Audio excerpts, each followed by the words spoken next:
Assalamualaikum. Kita buat di sini cikgu nak terangkan mengenai bab tingkatan 5, di mana bab tingkatan 5 merupakan bab topik yang pertama, nombor pertama dalam sejarah tingkatan 5 SPM. Jadi bab pertama ini menerangkan mengenai apa itu konsep kedaulatan. Okay. Jadi konsep kedaulatan ditakrifkan sebagai kekuasaan tertinggi dan kewibawaan sesebuah negara yang bebas serta mempunyai hak untuk melaksanakan pemerintahan dan pentadbiran negara. Kedaulatan merupakan negara yang bebas dan dia mempunyai hak untuk melaksanakan pentadbiran negara. Itu maksudnya konsep kedaulatan. Kedaulatan negara kita dapat dilihat pada zaman Kesultanan Melayu Melaka pertama. Yang kedua, kedaulatan negara kita dapat dilihat daripada Tanah Melayu Merdeka 31 Ogos 1957. Dan kita pembentukan Malaysia pada 16 September 1963 itu menunjukkan kedaulatan negara.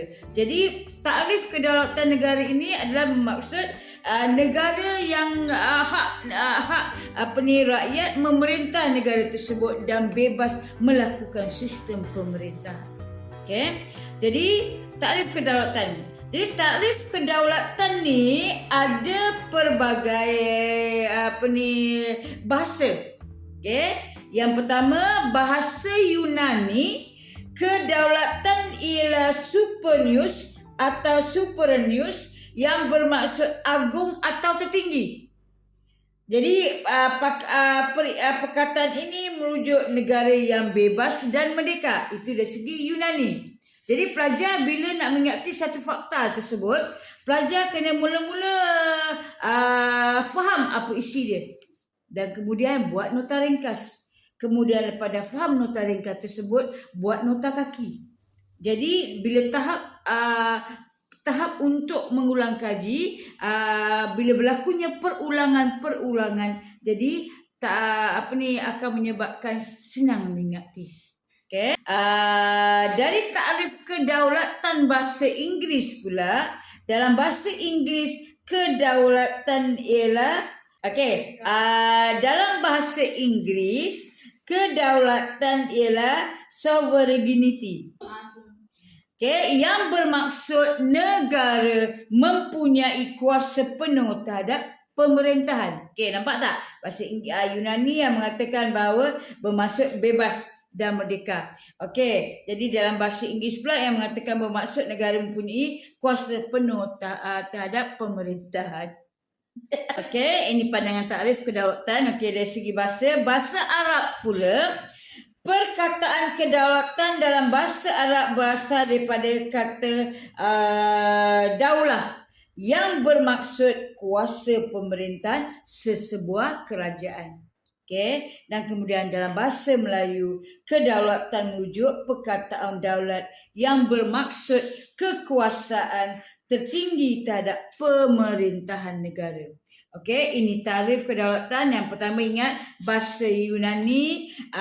Dia mesti nak faham ni, nak lancar ni. Bahasa kedaulatan ialah suprenius dalam bahasa Yunani. Suprenius dalam bahasa Yunani. Dan kemudian dia merujuk negara yang bebas dan merdeka. Lepas tu dia pergi bahasa Inggeris, bermaksud kuasa penuh terhadap pemerintahan. Lepas tu dari segi bahasa Arab, kuasa pemerintahan sesebuah kerajaan. Dari segi bahasa Melayu merupakan bermaksud kuasa tertinggi terhadap pemerintahan negara. Ini cara untuk kita memula, bukan kita baca selalunya bila anda baca sendiri, pelajar baca untuk menerangkan, pelajar boleh gunakan suara yang besar sikit dan kemudian buat macam bercakap. Ini sebab apa sejarah pada mulanya kena buat macam ni. Jadi bila kamu dah buat nota ringkas, jadi tak ada masalah.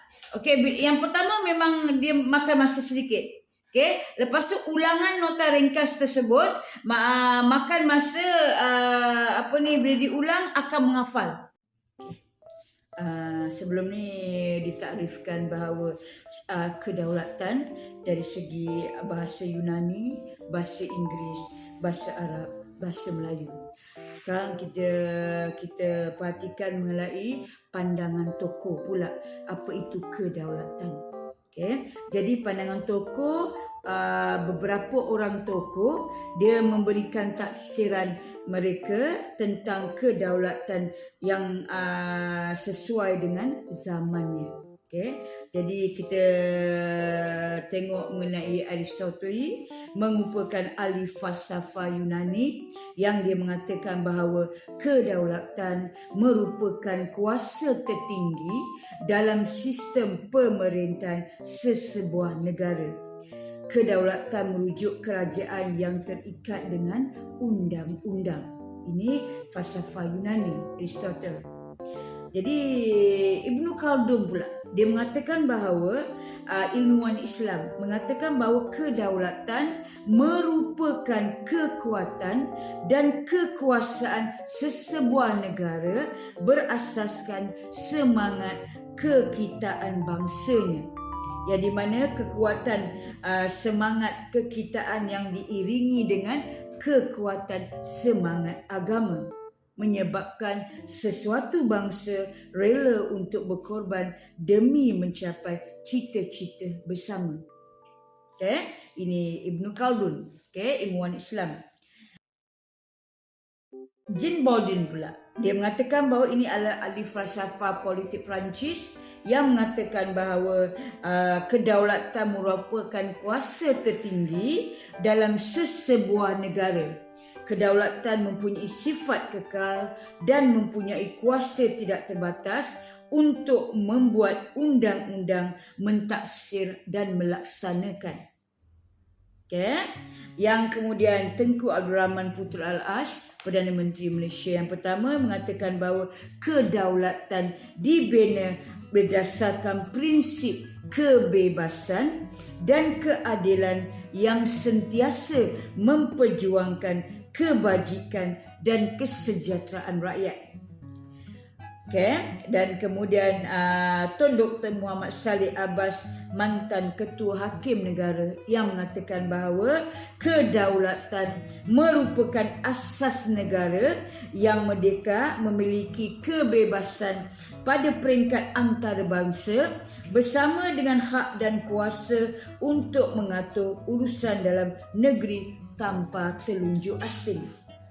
Okay. Jadi kena ingat bahawa bila soalan keluar, okay, jadi sekarang kita ada takrif kedaulatan. Ingat, kalau soalan keluar mengenai terangkan maksud kedaulatan.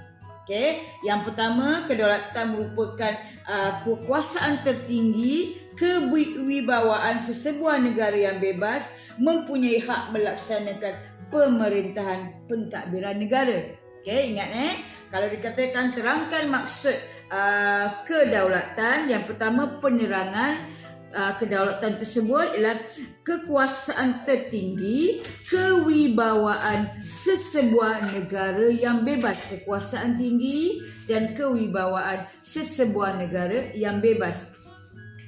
Jadi yang kedua, mempunyai hak melaksanakan pemerintahan dan pentadbiran negara. Okay, ini yang kedua.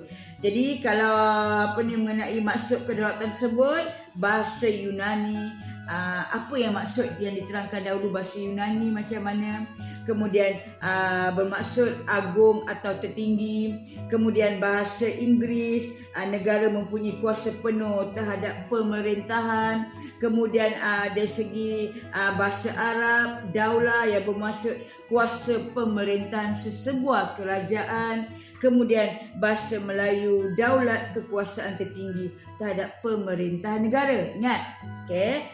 Berikan dia punya maksud sedikit kalau soalan macam ni akan keluar. Okay? Jadi umumkan bermaksud kuasa tinggi kerajaan bagi menjalankan pemerintahan negara yang bebas. Okay? Jadi, terangkan oleh Aristoteles. Aristoteles kata apa?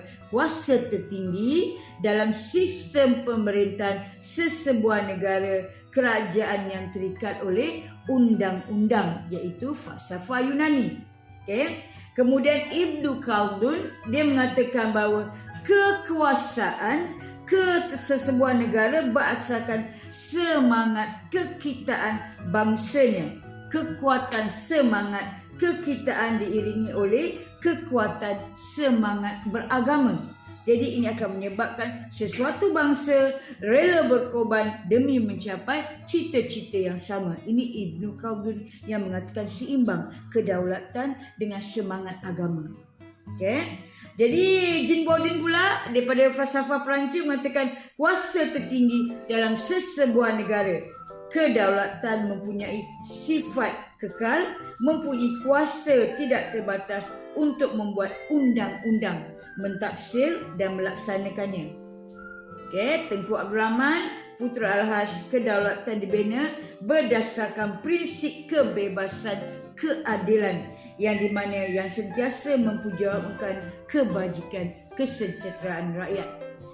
Dan Dr. Muhammad Saleh Abbas, mantan hakim negara, asas negara yang merdeka, ini kedaulatan. Okey, yang mengatakan memiliki kebebasan pada peringkat antarabangsa yang bersama dengan hak kuasa untuk mengatur kuasa dalam negeri tanpa telunjuk asing. Yang di mana kekuasaan tertinggi, kewibawaan sesebuah negara merdeka untuk menjalankan pemerintahan pelaksanaan undang-undang. Kalau soalan, soalan isi, kalau tanyakan terangkan maksud kedaulatan. Kalau soalan dari 3 bahagian. Penyerang fakta. Fakta yang pertama secara umum, olahan umum tu yang mengatakan bahawa maksud kedaulatan adalah kekuasaan tertinggi, kewibawaan sesebuah negara bebas, hak melaksanakan pemerintahan pentadbiran negara. Ulasan dulu. Jadi di mana takrif kedaulatan dari segi bahasa, dari segi pendapat tokoh. Jadi nombor 2 segi bahasa, Yunani apa? Kita ingat Yunani. Kedaulatan yang bermaksud agung atau tertinggi. Perkataan ini merujuk negara yang bebas dan merdeka. Dari segi Yunani, Supernius, Superanus. Ingat balik semula apa yang dikatakan. Kemudian dari segi Inggeris, bahasa Inggeris, sovereignty. Yang mengatakan bahawa dalam bahasa Inggeris, kedaulatan yang bermaksud negara mempunyai kuasa penuh terhadap pemerintahan. Kemudian diurut balik, bahasa Arab mengatakan bahawa daulat yang bermaksud kuasa pemerintahan sesebuah kerajaan. Dan dari segi bahasa pula, bahasa Melayu adalah perkataan daulat yang bermaksud kekuasaan tertinggi terhadap pemerintahan negara. Cikgu ringkas ini untuk kamu ingat. Apa yang disebutkan? Dalam soalan esei ni apa yang ada? Kamu kena ingat. Tapi bila kamu ingat perkara tersebut, dari segi bahasa apa? Bahasa Yunani apa? Kamu kena pertama kali memang untuk kamu hafal sedikit. Tetapi bila kamu dah hafal tahap pertama dah hafal, kamu buat nota ringkas. Bila nota ringkas, kamu akan ingat. Automatik kamu akan ingat. Tapi penghafalan, maksudnya mengingati berulang-ulang kali, sebab tahap mengingati tersebut akan bertambah. Tahap mengingati akan bertambah sekiranya kamu buat yang ni, lepas buat ringkasan sedikit. Macam mana kamu nak sebutkan? Kamu nak terangkan Yunani, apa dia Yunani? Bahasa Inggeris, apa maksudnya bahasa Inggeris kedaulatan?